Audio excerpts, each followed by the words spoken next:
Have you ever looked around and wondered why some people seem to have it all figured out, like they're on a clear path to success, while others are just facing one hurdle after another?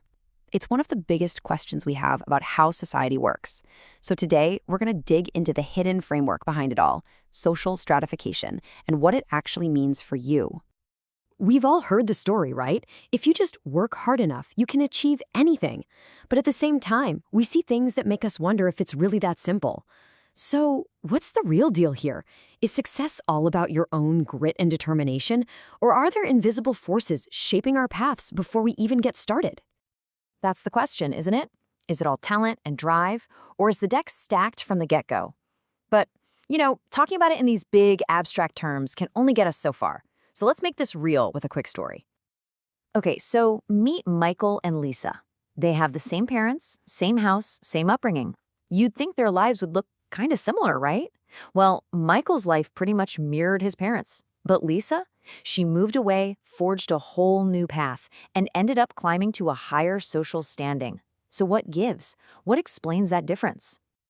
That story about Michael and Lisa is the perfect little puzzle. And to solve it, we need the key. It's a concept sociologists call social stratification. And really, it's a way of seeing the hidden layers that give our entire society its shape. I absolutely love this metaphor because it just clicks. You know how geologists can look at layers of rock and see the entire history of the Earth? Well, sociologists see society in the exact same way. We're all living inside these different layers, or strata, that are sorted by things like wealth and power. It's a really powerful way to picture just how unevenly our world can be structured. So, to put it simply, social stratification is the system that sorts all of us into a hierarchy. And the key thing to remember here is the word system. This isn't random, it's a predictable structure. And it's not just about how much money you have in the bank, it's a whole mix of things that determines your spot on the ladder. So what are these building blocks of your layer in society? Well, you've got the obvious ones, like wealth, all your assets, and your income, your paycheck.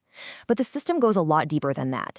It also looks at your level of education, what you do for a living, and even things you have zero control over, like your age, your race, and your gender. All of it plays a part. But here's the thing. These layers aren't set up the same way in every society. Think of it like there are two completely different blueprints a society can use. On one end of the spectrum, you have these really rigid, closed systems. And on the other end, you have more fluid, open systems, where people can actually move around. And this chart just lays out that contrast so clearly. On one side, you've got a caste system. That's a closed system. You are born into your rank and that's where you stay, period. You even marry within your own group. Then you have a class system. That's a whole different ballgame. It's open. Your position is supposed to be based on what you achieve, moving up or down as possible, and marrying outside your class is way more common. And you can really feel the difference when you look at these images, right? On one side, you have a life that is completely defined by tradition and what you inherit. On the other, a Rolls Royce, a symbol of wealth and power that, in theory, can be earned in an open class system. It's just such a stark contrast.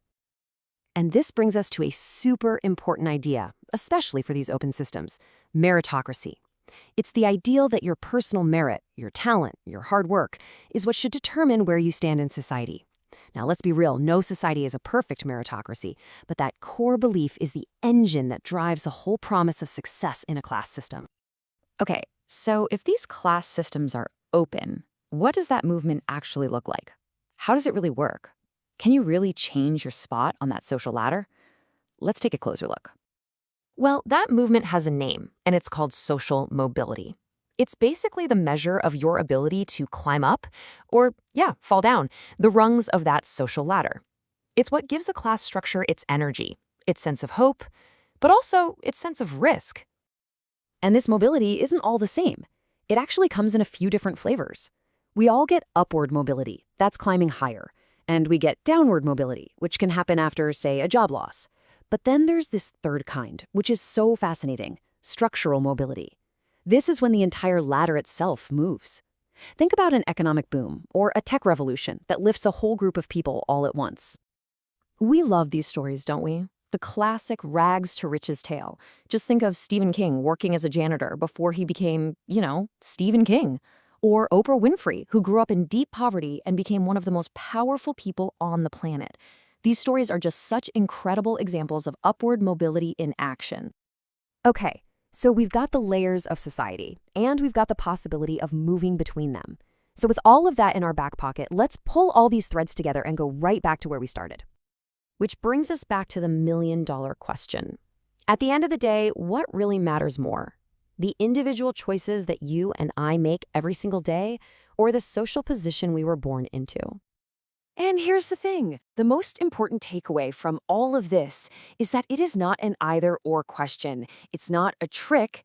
The real answer is both. I think the best way to think about it is like a stage play. Our personal choices, our drive, our hard work, that's our performance. But the social structure we're born into, well, that's the stage itself.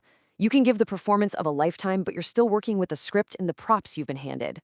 So really, understanding social stratification just gives you a new set of glasses for looking at the world. It doesn't mean hard work is meaningless. Of course it isn't. But it helps us see the invisible architecture that shapes our opportunities and our lives.